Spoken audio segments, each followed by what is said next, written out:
আসসালামু আলাইকুম ওয়া রাহমাতুল্লাহি ওয়া বারাকাতুহু। সম্মানিত মুসলমান ভাই বোনেরা, আপনারা অবশ্যই অবগত আছেন আরবি 12 মাসের প্রথম মাস মুহররম মাস। আর এই মাসের অনেক গুরুত্ব আছে। হুজুর পাক সাল্লাল্লাহু আলাইহি সাল্লাম এই মাসে বেশি বেশি নফল রোজা রাখতেন। এবং এই মাসে আরও একটি দিন আছে যেটাকে আশুরার দিন বলে আমরা জানি। এই আশুরার দিনের ফজিলত হলো, হুজুর পাক সাল্লাল্লাহু আলাইহি সাল্লাম যখন মক্কা থেকে হিজরত করে মদিনায় গেলেন, তখন গিয়ে দেখলেন ওইখানের ইহুদিরা একটি রোজা রাখছে। তখন হুজুর পাক সাল্লাল্লাহু আলাইহি ওয়াসাল্লাম ইহুদুরকে জিজ্ঞাসা করলেন, তোমরা কিসের রোজা রাখছো?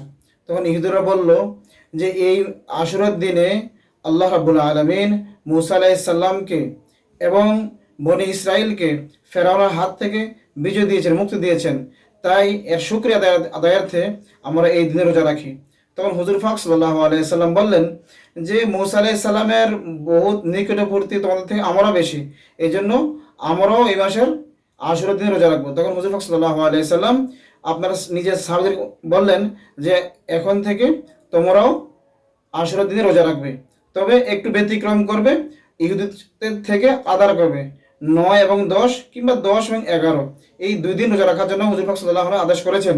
এবং হুজুর পাক সাল্লাল্লাহু আলাইহি সাল্লাম বলেছেন যে আমি যদি আগামী বছর হায়াতে বেঁচে থাকি তখন 9 এবং 10 তারিখ আমি রোজা রাখবো। তো এতে বোঝা গেল 9 এবং 10 তারিখটা বেশি আফজাল। তো সম্মানিত দিনী ভাই বোনেরা, আমরা যে যেখানে দেখছি বা শুনছি, আমরা সওয়াবের নিয়তে, নেকির নিয়তে মুহররম মাসের আশুরার রোজা রাখবো। 9 মুহররম এবং 10 মুহররম এই 2 দিন আমরা ইনশাআল্লাহ রোজা রাখবো। আর এই রোজা রাখলে আরেকটি ফজিলত হলো, যে ব্যক্তি আশুরার দিনে রোজা রাখবে, হুজুর পাক সাল্লাল্লাহু আলাইহি সাল্লাম বলেছেন তার বিগত 1 বছরের সগীরা গুনাহগুলি আল্লাহ রাব্বুল আলামিন মাফ করে।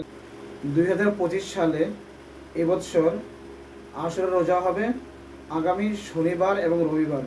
এ তারিখটি হলো 5 জুলাই এবং 6 জুলাই। তো সময় দিনে ভাই বোনেরা, আমরা প্রত্যেকে আশুরার দিনের ফজিলতগুলো জানলাম, বুঝলাম। আমরা প্রত্যেকে, যে মহিলারা হোক পুরুষ হোক, সকলেই আমরা আশুরা রোজা রাখতে চেষ্টা করি ইনশাআল্লাহ। আল্লাহ পাক যেন আমাদেরকে এই রোজা রাখার তৌফিক দান, আমিন।